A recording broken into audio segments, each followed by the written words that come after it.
Papa Francisco se retira e o Papa Negro está prestes a assumir? Olá! Se você gosta desse tipo de vídeo, já se inscreve no canal para acompanhar mais histórias como essa. Nos últimos dias, o mundo tem acompanhado com apreensão as notícias vindas do Vaticano. O Papa Francisco enfrenta uma grave pneumonia e seu estado de saúde inspira cuidados. Nos bastidores, os cardeais já iniciam movimentações para a possível escolha de um novo líder da Igreja Católica. O que muitos desconhecem é que esse processo envolve algo muito mais obscuro do que se pode imaginar.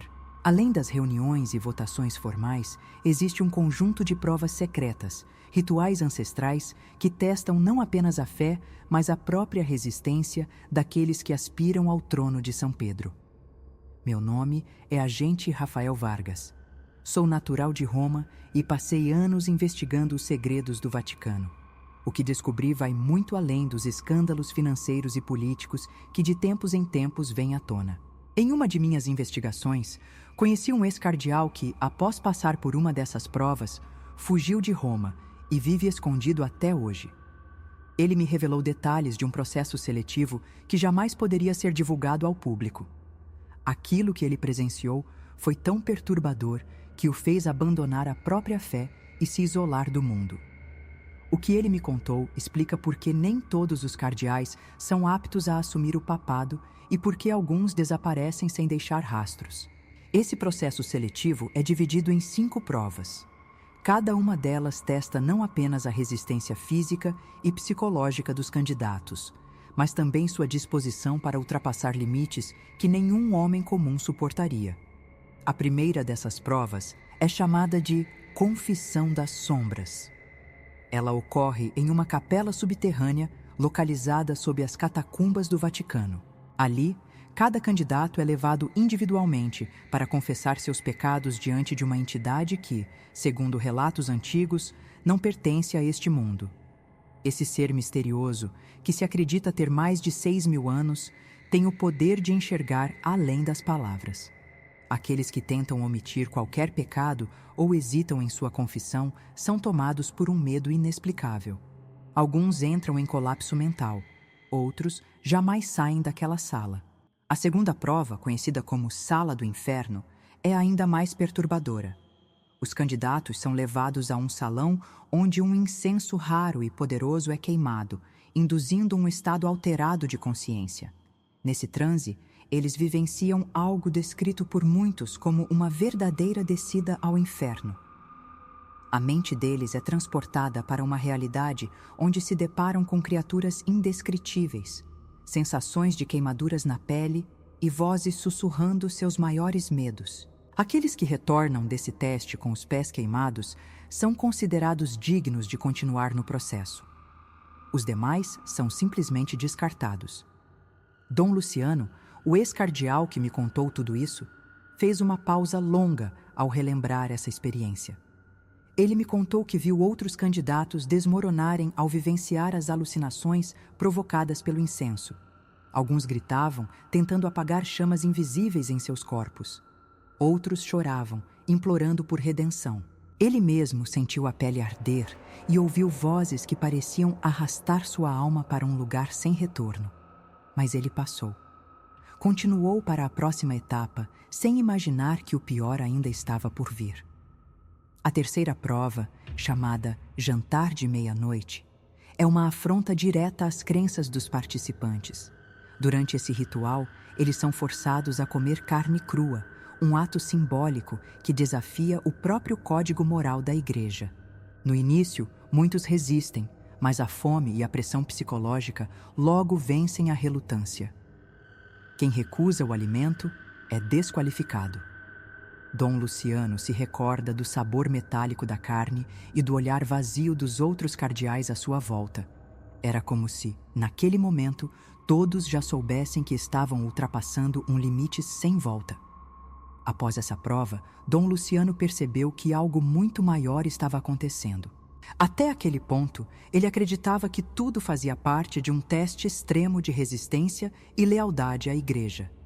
Mas então, um antigo temor voltou à sua mente. Ele se lembrou de uma profecia que circulava nos corredores mais secretos do Vaticano: a chegada do Papa Negro. Um Papa que não viria para guiar os fiéis, mas sim para conduzir a Igreja para um caminho irreversível de trevas. O ex-cardeal me revelou que essa profecia não era um simples mito. Ela vinha sendo discutida há séculos nos círculos mais fechados da Igreja. O Papa Negro não era necessariamente uma figura de pele escura, como muitos pensam, mas sim alguém que traria um novo período de decadência e corrupção. Um líder que, ao invés de proteger os princípios do cristianismo, selaria um pacto definitivo com forças ocultas. E, com a morte iminente do Papa Francisco, essa profecia parecia estar prestes a se concretizar. Dom Luciano sabia que, se continuasse nas provas, não poderia mais voltar atrás. Ele já tinha ultrapassado barreiras demais, mas ainda restavam os testes finais, e ele não estava disposto a pagar o preço necessário para avançar. Assim, tomou a decisão mais difícil de sua vida.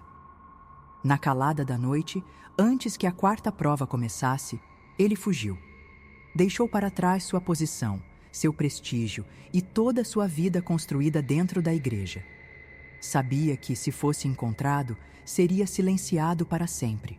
Mesmo agora, vivendo no anonimato, ele carrega o peso daquilo que presenciou. Suas palavras finais ainda ecoam na minha mente. Se o próximo Papa for um deles, tudo estará perdido. Ele acredita que a sucessão papal atual pode ser o momento crucial em que essa profecia finalmente se tornará realidade. E observando as movimentações dentro do Vaticano, começo a temer que ele esteja certo. Minha investigação ainda não terminou. Sei que as provas que ele descreveu são apenas a ponta do iceberg. Ainda restam as etapas mais sombrias desse processo, aquelas que envolvem atos que ultrapassam qualquer limite moral e espiritual. O que Dom Luciano viu pode ser apenas o início de algo muito maior e mais assustador do que qualquer um de nós possa imaginar. Dom Luciano nunca mais voltou ao Vaticano depois daquela noite. Ele sabia que qualquer tentativa de retorno significaria sua morte certa. Fugiu sem olhar para trás, levando consigo apenas o peso daquilo que testemunhou. No entanto, minha investigação não poderia terminar ali. As provas pelas quais ele passou eram aterrorizantes, mas ainda restavam duas etapas finais, as mais sombrias e perversas de todo o processo. Eu precisava descobrir o que acontecia nos momentos derradeiros da escolha do novo Papa.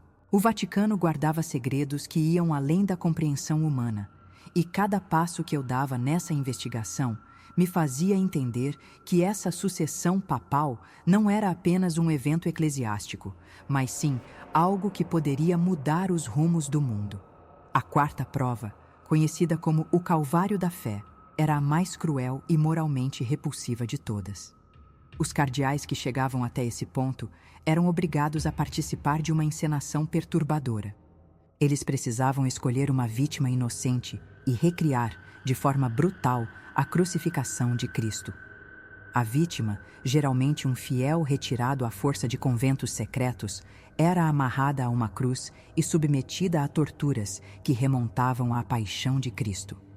O propósito desse ritual era testar a frieza e a capacidade de liderança dos candidatos, pois apenas aqueles que conseguiam participar sem hesitação eram considerados aptos a conduzir a Igreja. Segundo Dom Luciano, essa prova era a mais difícil para a maioria dos cardeais.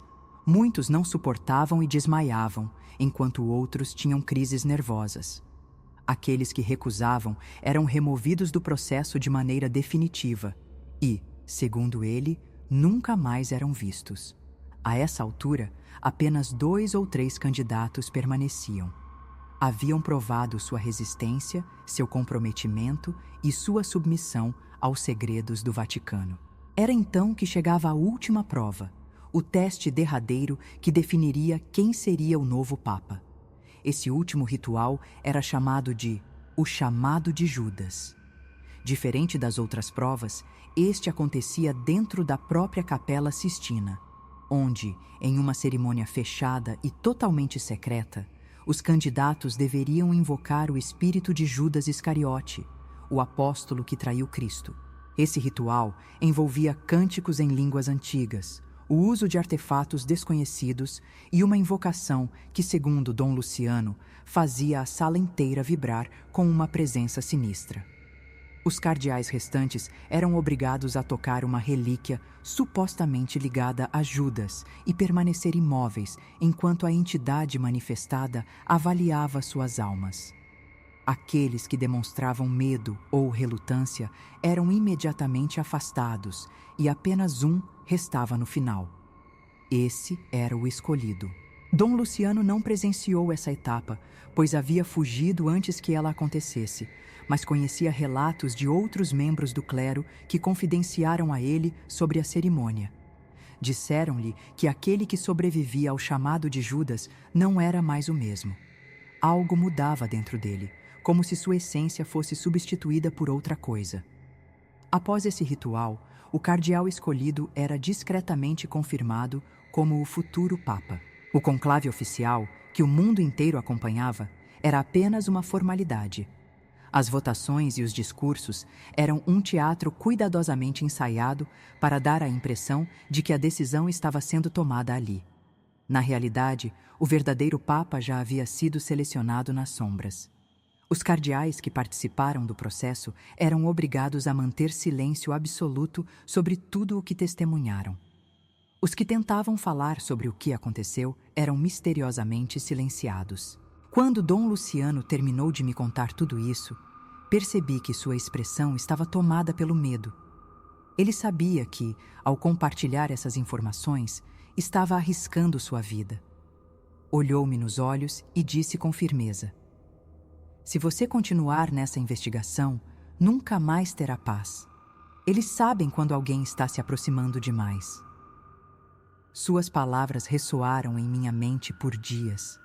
Eu sabia que ele estava certo. A Igreja possuía um poder muito maior do que qualquer um podia imaginar. Sua influência ia além da fé e da espiritualidade, tocando o cerne das instituições políticas e econômicas do mundo. Mas eu não poderia parar ali. Precisava entender se o próximo Papa já estava escolhido.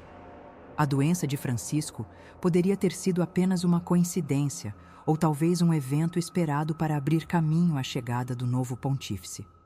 O que mais me assustava era a profecia do Papa Negro. Será que esse era o momento previsto por tantos estudiosos secretos do Vaticano? Ou tudo não passava de uma narrativa construída para manter o controle sobre as mentes daqueles que ousavam questionar o poder da Igreja? Nos dias seguintes, comecei a investigar os cardeais mais cotados para a sucessão. Todos tinham algo em comum: passados enigmáticos, alianças estranhas e um histórico de envolvimento em eventos controversos. Nenhum deles parecia estar ali por acaso. Os nomes circulavam na mídia, mas o verdadeiro jogo era jogado nos bastidores, onde apenas um seleto grupo tinha acesso ao que realmente estava sendo decidido. Consegui acesso a arquivos confidenciais e depoimentos de informantes internos. E foi aí que percebi que a verdade era ainda mais assustadora do que eu imaginava. Havia um padrão. A cada nova eleição papal, certos nomes sempre surgiam como favoritos, mas nunca chegavam ao posto máximo. Esses cardeais, apesar de sua influência, não passavam nos testes secretos. Aqueles que se tornavam papas, por outro lado, tinham um passado obscuro, pontuado por desaparecimentos, reuniões clandestinas e laços com grupos desconhecidos. Era como se uma força oculta determinasse quem deveria assumir o trono de São Pedro. Isso explicava por que Dom Luciano nunca quis voltar. Ele havia testemunhado o lado mais obscuro da Igreja, um lado que jamais poderia ser exposto ao mundo. Qualquer tentativa de trazer essa verdade à tona seria reprimida de forma implacável. Comecei a perceber que talvez eu estivesse indo longe demais, mas ao mesmo tempo, já não havia mais volta. Eu havia descoberto segredos que ninguém deveria conhecer. O Vaticano continua sendo um dos lugares mais misteriosos e poderosos do mundo. Seu controle sobre informações e sua capacidade de influenciar os rumos da humanidade são praticamente ilimitados. E enquanto os fiéis acompanham com esperança e devoção a escolha de um novo Papa, nos bastidores, forças ocultas trabalham para garantir que o sucessor esteja de acordo com seus interesses.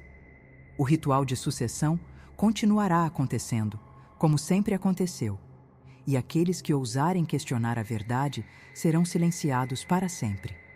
O que descobri até agora é apenas a superfície de um segredo muito mais profundo. Há documentos, testemunhos e evidências que nunca vieram a público. As provas pelas quais os candidatos ao papado passam são apenas um fragmento de algo muito maior. Existem conspirações, sociedades secretas e pactos que ultrapassam séculos de história. E por mais que tentem esconder, a verdade sempre encontra uma maneira de vir à tona. Com o passar do tempo, novos segredos virão à tona.